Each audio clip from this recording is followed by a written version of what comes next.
Fuck, this shit is delicious.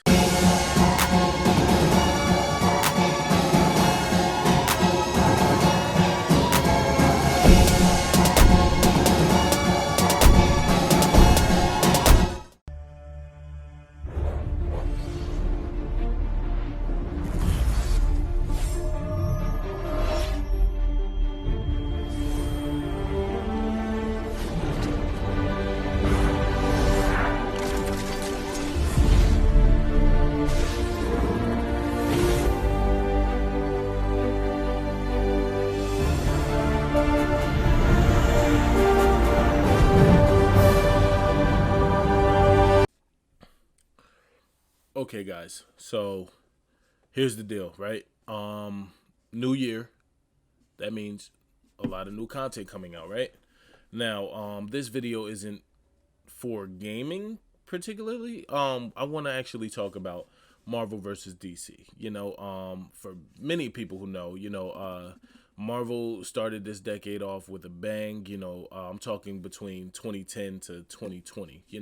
And all their movies have been hits. The story that they've developed and everything, the universe that they built and everything is phenomenal.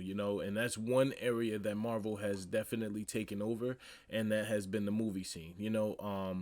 So with DC lacking in that area, but also winning in the animated universe, because their movies, their TV shows like Young Justice and everything, and even their live action TV shows have really been rocking, right? So now, since we're entering the new year of 2021 and a lot of changes are going on behind the scenes at DC, as far as like their movies and everything, we're hearing about actors and actresses, lashing out at the company, talking about the bad experiences that they've had, particularly with Ray Fisher. He's really been the voice behind the whole anti-Joss Whedon thing over at DC involving the Justice League movies and everything like that. So with that being said, I want to talk about where's the future going with DC this year. What can we expect? We already know we have the Snyder Cut coming and everything. And as good as that sounds, and we all want that, I feel like that's not going to change anything, because, okay, we get the Snyder Cut, but then what happens after that? Where do we go from there? Because, they're not just going to rebuild the franchise from the Snyder Cut.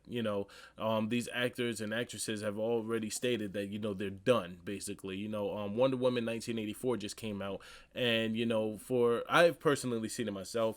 I thought, my personal opinion on that movie was just that it was troped with too many superhero cliches, too many things that really just revolved around cliche moments. It was like every scene in that movie had some type of cliche in it, where it's like we've seen it before in other movies. They just cultivated all of that stuff and just added it into this one movie. Wonder Woman Part 1 to me was a lot better, with their storytelling and everything. This one just really it took the whole superhero cliche thing to the next level. Everything that you could think about, oh my God, I'm about to fall from the sky. Wait, I could fly. You know what I'm saying? Stuff like that. Even when she turned the jet invisible, it was just first of all, are we not going to get an explanation of how she just randomly got that power? Seriously, we're not? Okay. Then other than that, we also got, the news about DC. We got the new Batman that we know of coming out. I believe it's not gonna debut this year. It's gonna debut maybe next year.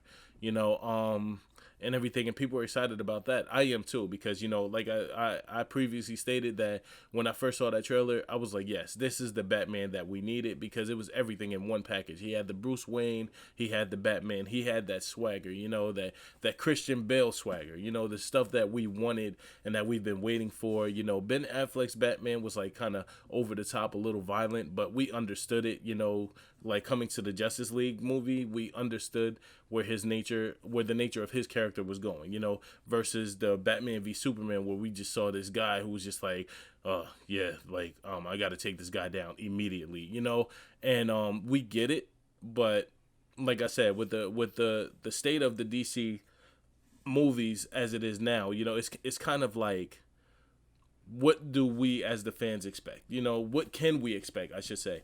Because with the Snyderverse coming out, and then you got multiple actors leaving and everything, saying they're not doing another movie. You know, Ray Fisher's role from The Flash was cut. Apparently, he had a cameo in The Flash, and they was going to dig deeper into some of his story. Like, just give us a little snippet of his story until the Cyborg movie came out, but that's been cut. So no matter what the Snyderverse film actually happens, you know, no matter what happens in that film, we're stuck with what we got, you know. So they're gonna have to do a lot of recasting. They're gonna have to go back to the drawing board and really figure out what they are lacking, because people thought, you know, when Joss Whedon took over the Justice League, you know, we automatically thought, okay, this is going to be like Avengers level content, you know. And me personally, I never really hated that movie, I would say. You know, I understand a lot of people didn't like it. The actors themselves didn't like it. You know, they was talking about how a lot of their scenes got cut because of Joss Whedon's idea of the film, or his interpretation of how it was supposed to go. But I think personally that, you know, that movie did do good. You know, it definitely set up for a lot of stuff in the future. You know, we got introduced to the whole Green Lantern universe and everything, and I want to know how they're gonna, you know, tackle that. Like, who's gonna be those characters? We know we got a Green Lantern television series coming to HBO soon. That's going to center around multiple Green Lanterns, you know. So I just want to talk about, like, you know, how do you guys think this is all going to tie in to what they're doing? Because I could see that their ultimate dream would be to bring, like, Justice League Dark Apocalypse War, you know, bring that into fruition, because that was a great storyline and everything. But I can't see that happening live action with too much stuff going on behind the scenes that's really crippling them. You know, I feel like DC is getting crippled behind the scenes on their live action.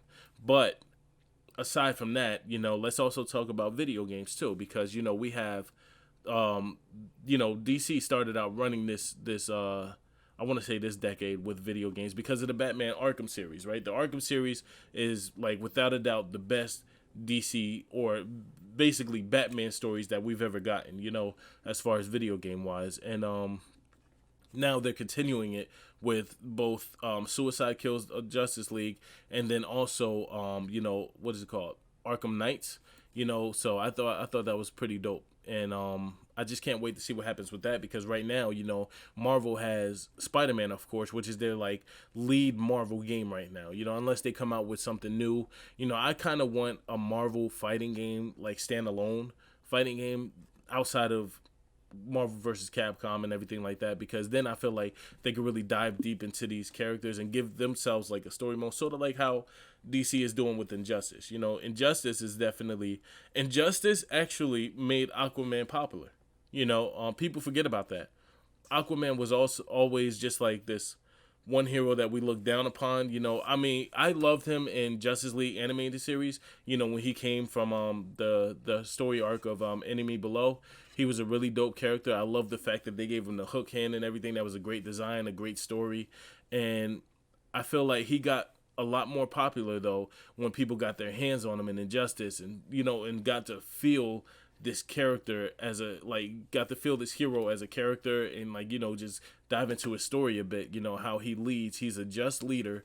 You know, he only cares about the sea. He'll work with these superheroes on the land, but he only cares about the sea, you know. So I kind of like how they dove deep into those characters, and I feel like Marvel can do the same thing if they dive deep and make, like, a standalone story game. You know, it could be with fighting and everything, multiplayer, blah blah blah.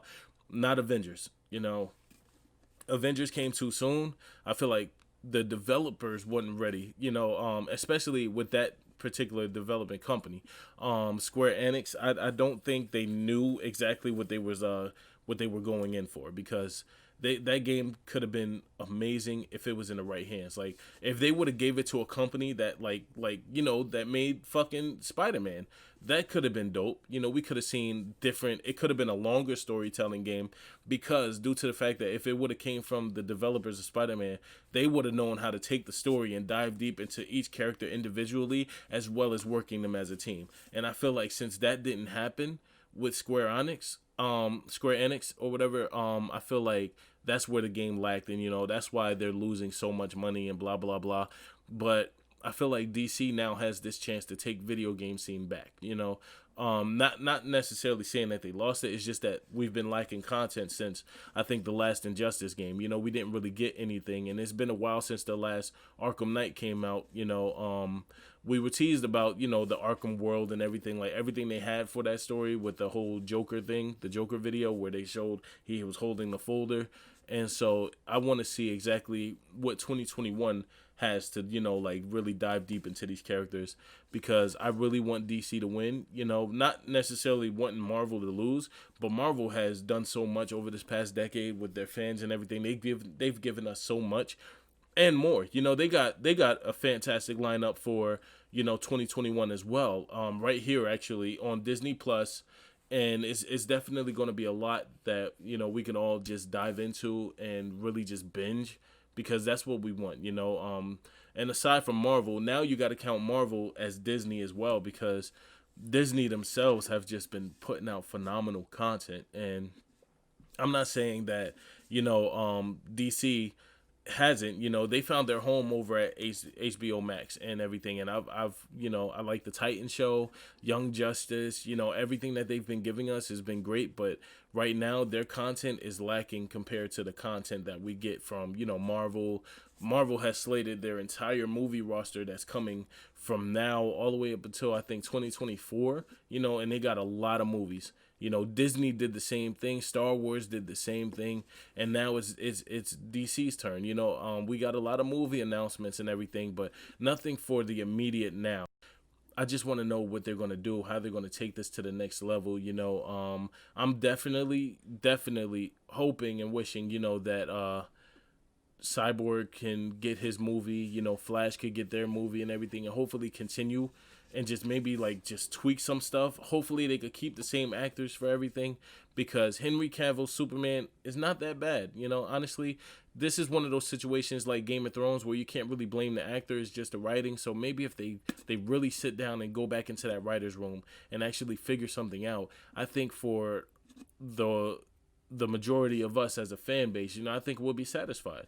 I think once we get one good meaty movie, and then they just build on top of that, because Joker was phenomenal.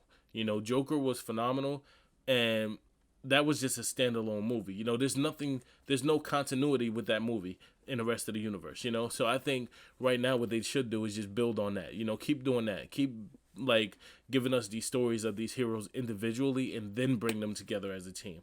Because then you can introduce a lot more. If you continue the Batman, we'll get the Robin, the Nightwing, the Batgirl, We'll get the whole Bat family, and we'll actually be satisfied with those movies, rather than you just trying to be quick and team them up because Marvel's doing the same thing. That's what it is. It's all a race, and right now DC is trying to play catch up, but they're doing it so fast that they're not really taking the time to really give us these characters that will love them. They're not giving us the characters that we'll love. They're more so giving us the characters for the quick money grab, and that's the point where they have to stop. And that's just what I think about that right now. Thank you for watching. Stay tuned for more content, of course. We're going to continue with some more For Honor videos, because honestly, I'm trying to go pro in that game. So I'm going to be learning and just keep practicing as much as I can, because I want you guys to see my progression from here on out. I definitely want to go pro. Like I said, I'm going to be tweaking my PC and everything so that way I can play it on the PC. But for right now, I'll stick with my PS5 and just work it how I can, Thank you guys for watching, and as always, stay tuned for more content.